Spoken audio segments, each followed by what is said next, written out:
If this were your child, wouldn't you want to know what happened? There's a phrase spreading online right now, and it tells you almost everything about what just happened in this case. Now that Nancy's awake, everybody's going to jail. That's the mood right now, like the cavalry just showed up. People are treating the arrival of a cable news host the way you'd treat reinforcements arriving on a battlefield. And that reaction, more than anything Nancy Grace actually said on television, is the real story here. Because it tells you something true about how cases like this work now. And it's worth thinking carefully about both halves of it. The real power sitting inside that reaction, and the real danger hiding right next to it. Welcome back to the Black Docket. If you're new here, hit subscribe and let us know in the comments where you're watching from. This one's going to take some time to unpack properly, so settle in. Let's start with what actually happened, plainly, before we get into what it means. Just hours after 18-year-old Nolan Wells was laid to rest at his funeral in Mississippi, Nancy Grace devoted a full hour of her show, Crime Stories, to his death. She recapped the case in her usual style, and she sharply questioned how Mississippi authorities have handled it from the beginning. For anyone who doesn't know who she is, it's worth understanding because it explains both her power and the mixed feelings people have about her. Grace is a former prosecutor who spent decades becoming a fixture on American television, built on a fiery, take-no-prisoners approach and a willingness to publicly challenge police and prosecutors when she believes the facts aren't adding up. To the people who admire her, that makes her a fearless advocate, someone who drags neglected cases into the light and doesn't let institutions off the hook.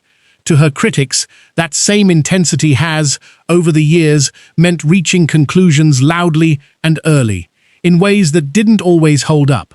Both of those reputations are real. Both are relevant here. The very quality that makes her effective at forcing attention onto a case is the same quality that makes people nervous when she points it at a case where nobody has been charged and the facts are still genuinely unsettled. You don't have to pick one version of her to take both seriously. Let's hold on to that, because it's going to matter for the rest of this video. She focused on two things specifically. The first was the contradictions sitting at the center of Nolan's final hours. On one side, friends have said Nolan chose to stay behind on the island, for a woman none of them knew well. On another account, there's a version suggesting he was actually heading back toward the boat with them. Grace was blunt about it. Those two things, she said, cannot both be true. They're mutually exclusive. He cannot stay behind with her and also be on his way back to the boat with them. Both cannot exist at the same time. And then came the line that ended up everywhere. I don't know who's lying, but somebody's lying. The second thing she zeroed in on was the phone. Nolan's mother has said publicly that when she went through her son's accounts afterward, she found that content from the day he disappeared was missing.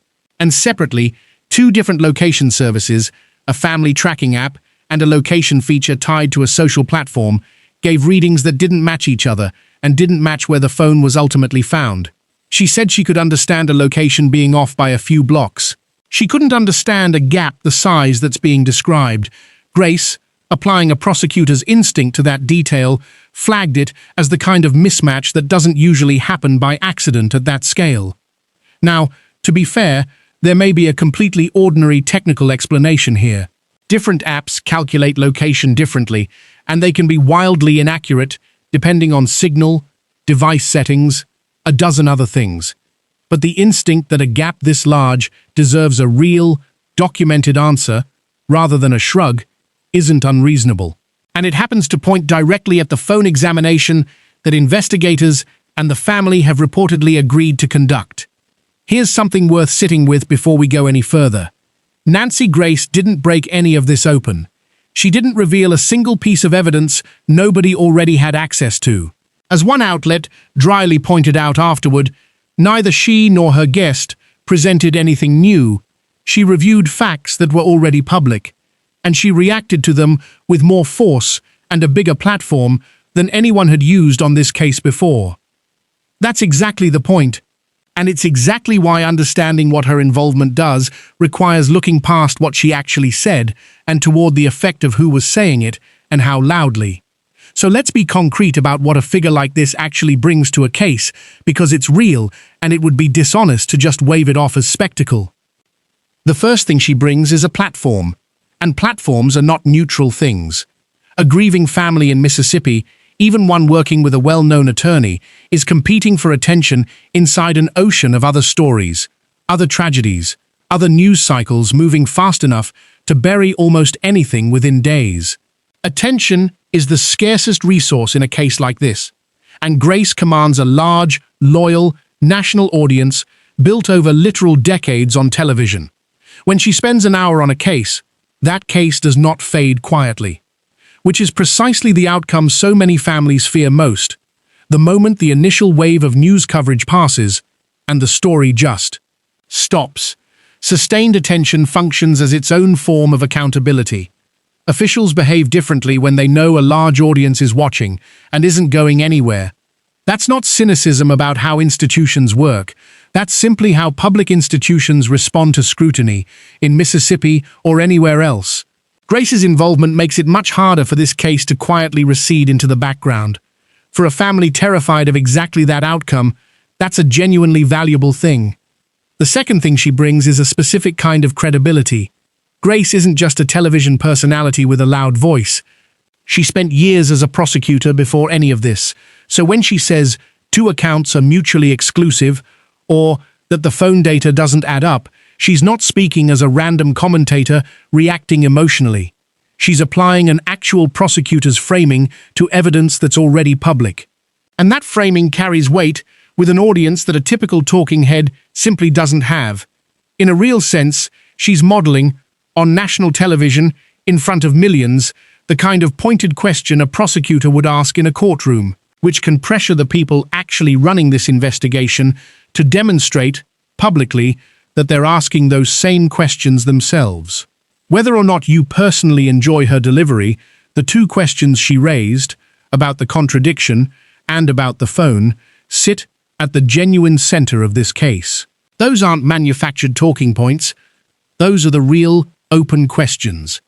The third thing is harder to quantify, but it might be the most real of the three. It's what her involvement means symbolically, particularly to the Black community that has rallied around Nolan's case since the beginning. The reaction to her arrival wasn't just, "we got more attention." It ran closer to, "we got a heavyweight in our corner."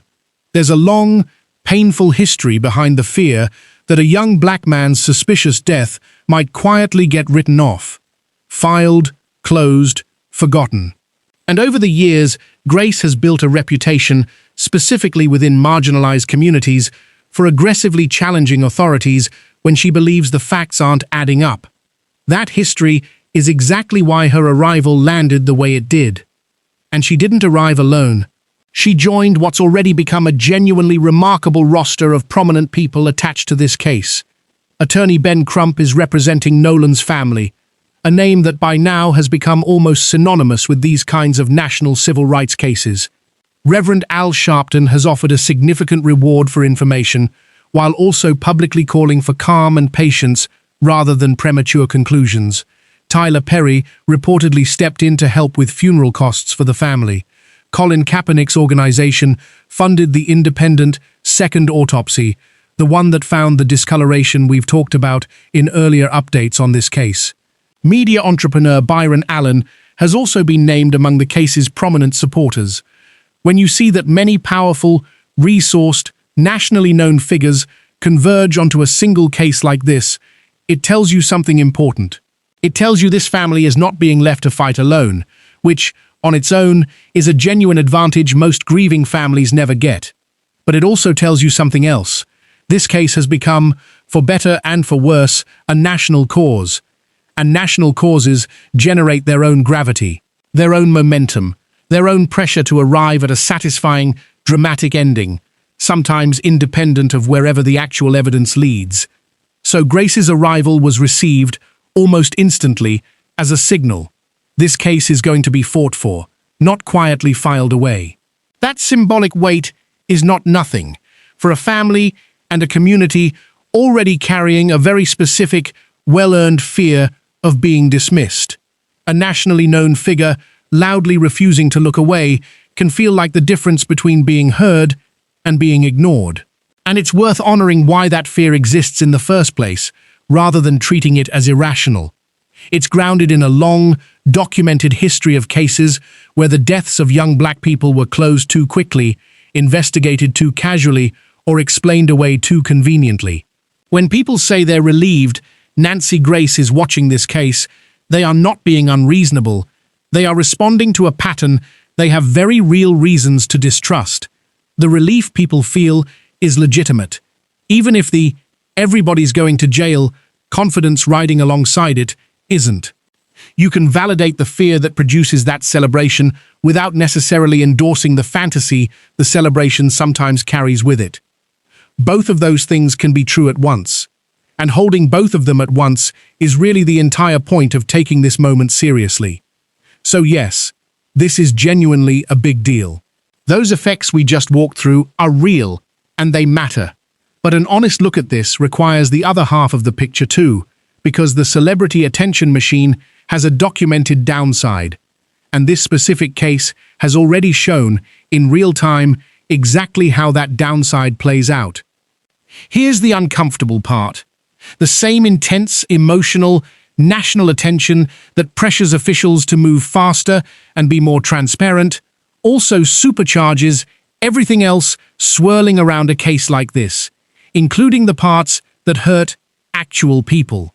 And this case has already become a near-perfect illustration of that. We've watched national attention on Nolan's story produce online threats directed at his friends, doxing and harassment aimed at his own grieving mother, a flood of AI-generated fake content and outright misinformation, and a false rumor that spread so quickly a completely unrelated young woman's family had to publicly step forward and confirm she was not, in fact, missing. That's what a spotlight this size actually does once it lands on something. It doesn't only illuminate, it ignites. Take that line everyone latched onto. Somebody's lying. As pure logic, it's a fair observation. Two mutually exclusive accounts of the same afternoon cannot both be fully true. That contradiction genuinely does need to be resolved by somebody, eventually. But listen to how that phrase actually lands when it's broadcast to an audience of millions who are already primed to want a villain. Somebody's lying isn't just an observation anymore at that scale. It becomes an invitation. Go find the liar. And in this case, the people whose accounts are in tension with each other are Nolan's teenage friends and a 19-year-old woman.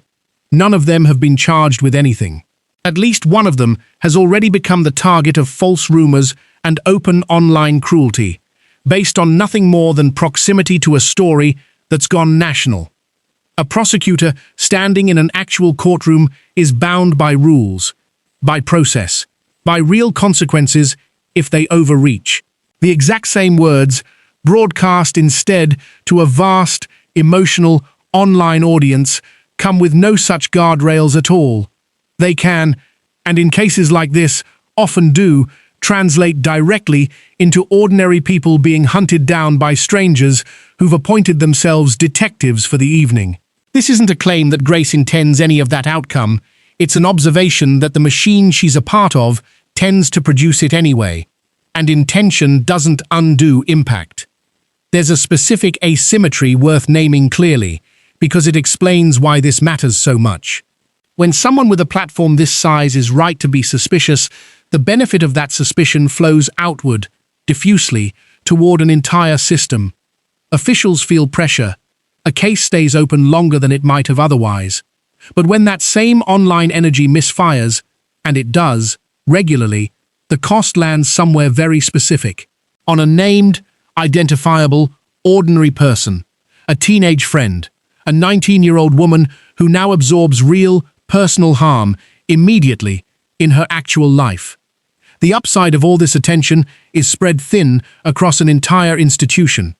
The downside is concentrated entirely onto a handful of private people who never asked to be part of a national story.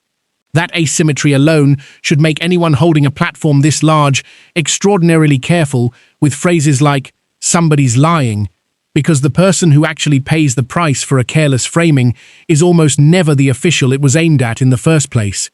It's the ordinary person standing closest to the contradiction when the spotlight swings past. There's a second risk here too, quieter than the first, but just as real. When a case turns into a national entertainment product, complete with heroes, villains, and a dramatic reveal everyone's waiting for, the emotional narrative can start to move faster than the actual evidence supports. Grace's certainty makes for genuinely compelling television. But the real, current state of this case is still radically uncertain. The autopsy findings remain undetermined. A cause of death hasn't been officially established by anyone. The contradictions in these accounts remain unresolved precisely because the evidence needed to resolve them doesn't fully exist yet. There's a real danger in a moment like this, when a charismatic, credentialed figure declares with total confidence that the official story doesn't add up. An audience can lock onto a conclusion that the evidence hasn't actually earned yet. Sometimes that instinct gets vindicated down the line, sometimes it doesn't, but a public that has already decided what happened, cheered along by a confident broadcaster, can become extraordinarily resistant to any eventual finding that doesn't match the story it was sold early on. And if the evidence ultimately points somewhere far less dramatic than the narrative that's built up around it, the people who were promised a villain may simply refuse to accept that outcome. They may turn their anger instead on the very officials who followed the evidence honestly, wherever it actually led. So let's hold both of these truths at the same time, because that balance really is the entire point of thinking through a moment like this seriously. Nancy Grace's involvement can genuinely help by keeping a legitimate, unresolved case in the spotlight, by pressuring authorities to stay transparent and thorough, by making sure a grieving family isn't quietly ignored the way so many families before them have been. And Nancy Grace's involvement can genuinely cause harm, by intensifying a mob dynamic that has already threatened innocent people connected to this story, and by hardening public certainty well ahead of where the actual evidence currently sits. Both of those things are true at once. Which one ends up dominating depends almost entirely on how this attention gets used, and by whom. And that's honestly not fully in anyone's control once a spotlight this size is already on.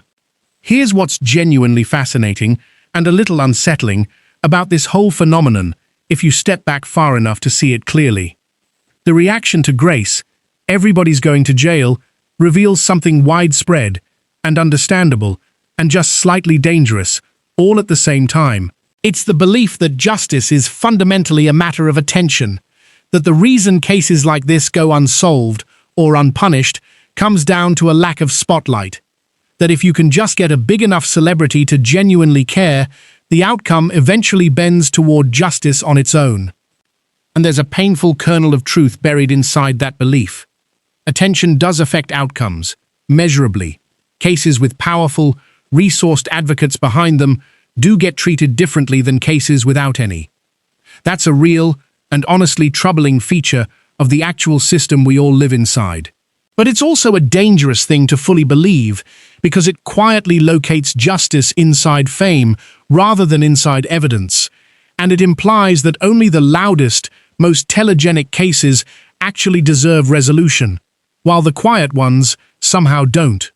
This case may well benefit from Nancy Grace's spotlight, but there are thousands of cases out there that will never get their own Nancy Grace moment, and every single one of those families deserves justice just as much as this one does. The fact that so many of them depend entirely on catching a celebrity's eye should genuinely trouble us, even while we're grateful, in this specific case, that the eye happened to land somewhere it was actually deserved.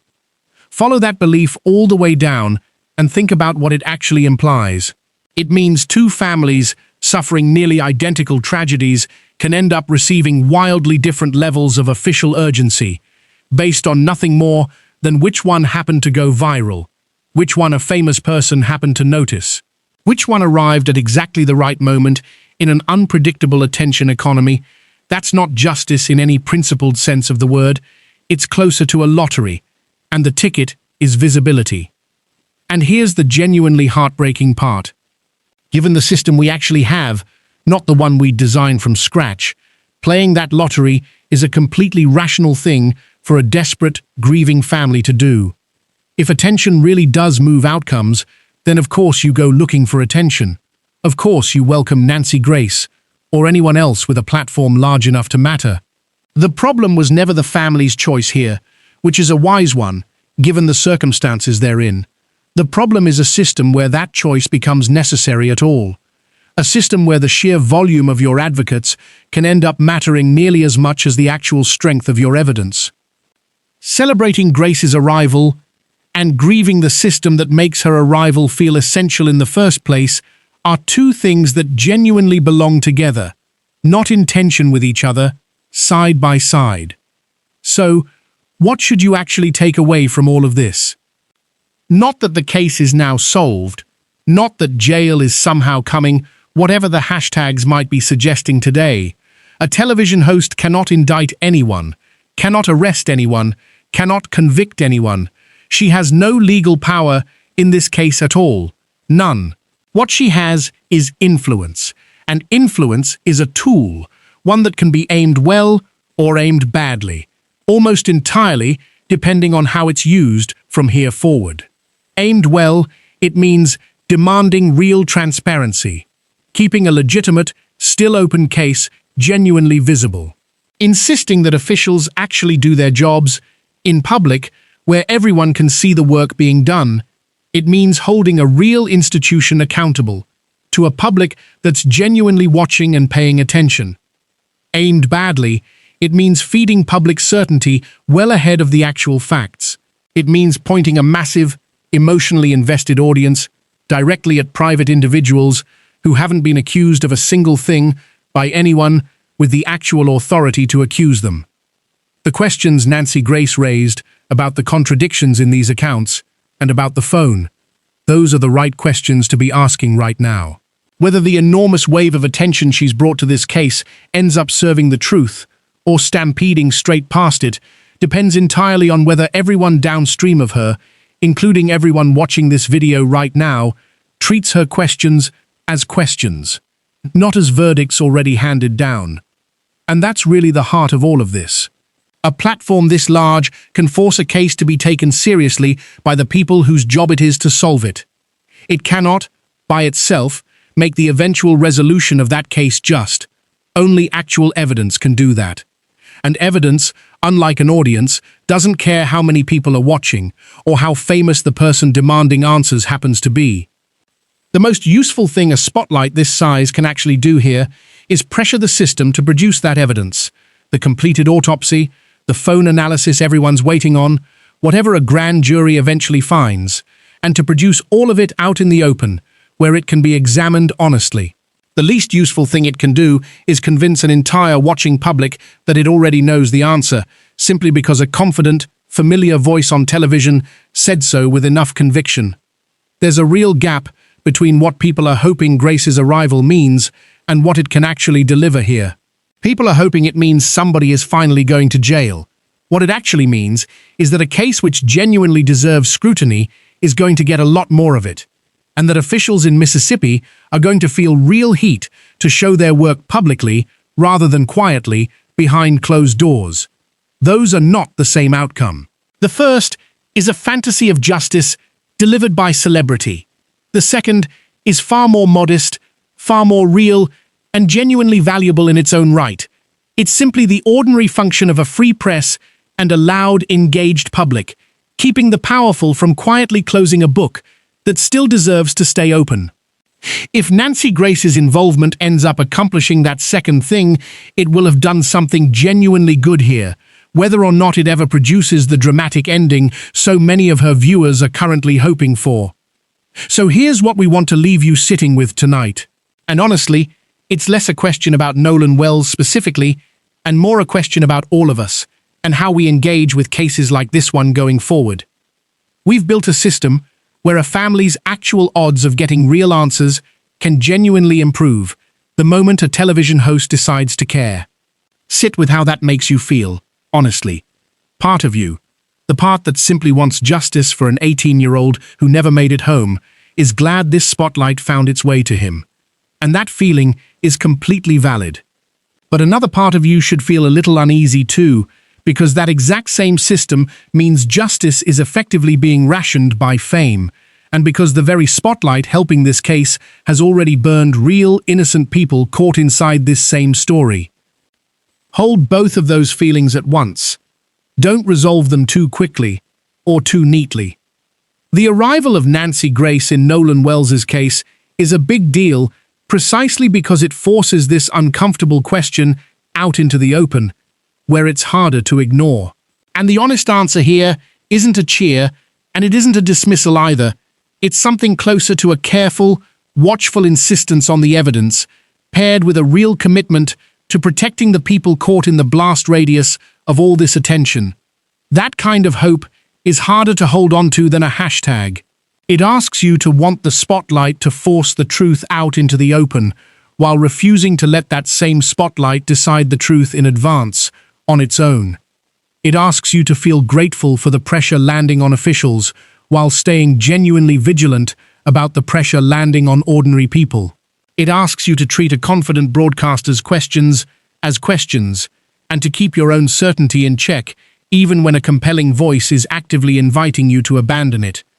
None of that fits neatly on a protest sign.